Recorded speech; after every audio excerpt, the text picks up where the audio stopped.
Hello বন্ধুরা, সবাইকে শুভ সকাল আর সবাইকে নমস্কার। ওয়েলকাম টু মাই চ্যানেল মিষ্টি শিউলি।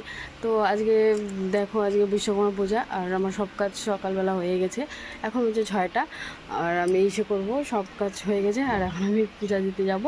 তো চলো কী কী করছি সারাদিন তোমাদের সাথে দেখা হচ্ছে আজকে।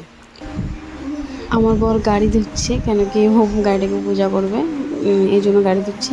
ততক্ষণে আমি একটু ইসে করে নিলাম, কি বলে, আমার তুলসী, আমাদের থানগুলোতে ঠাকুরগুলোকে একটু সাজিয়ে নিলাম ফুল টুল দিয়ে। কেন কি এখনও দেরি আছে, আমার বর গাড়ি ধুচ্ছে, তো ওরও গাড়িটা আজ পূজা দেবে, এই জন্য একটু লেট হচ্ছে। আর আমি সব এখানে কাজ করে নিলাম। ও নিতে যাবে এখন সন্দেশ গাড়ি ধুয়ে। আর এখানে আমি বিশ্বকর্মা ঠাকুরের সামনে দেখো ছোটো মোটো আলপনা আঁকিয়ে দিলাম। তার পাশে আছে লোহার যত জিনিস ছিল বাড়িতে, সব বের করা হয়ে গেছে। এখন যাচ্ছি আমি নিচে, আর সন্দেশ লাড্ডু আনলে তখন আমি পূজা দিয়ে দেবো।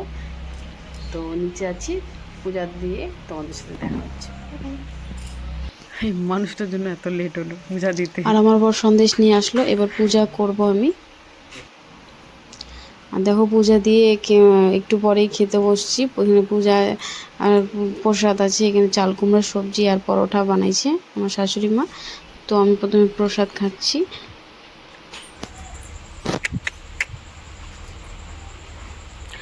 আমরা যাচ্ছি এখন প্রসাদ খেতে। আর দেখো আমি সন্ধ্যাবতী দিয়ে দিয়েছি আর আমার বর তালা মারতেছে। আর আমরা যাচ্ছি এখন প্রসাদ খেতে। দেখি রাস্তায় কোথায় পূজা হচ্ছে, প্রসাদ খেয়ে আসি। এই যে দেখো আমি রেডি হয়ে গেছি, আমার বর তালা মারতেছে। আর দেখো সব সন্ধ্যাবারতায় দিয়ে সব কাজ করে এখন আমরা যাচ্ছি প্রসাদ খেতে। রাস্তায় কোথাও পাই নাকি, তো রাস্তায় কোথাও পেলাম না খিচুড়ি, তো মাসি বাড়ি চলে আসছি। মাসি বাড়িতে পূজা হয়েছিলো আর এখানে দেখো খিচুড়ি প্রসাদ সব দিল। এখানে আমার বর খাচ্ছে, নিচে সবাই বসে খাচ্ছিল। তো এখন বাড়ি যাব খেয়ে দিয়ে। বাই, গুড নাইট সবাইকে।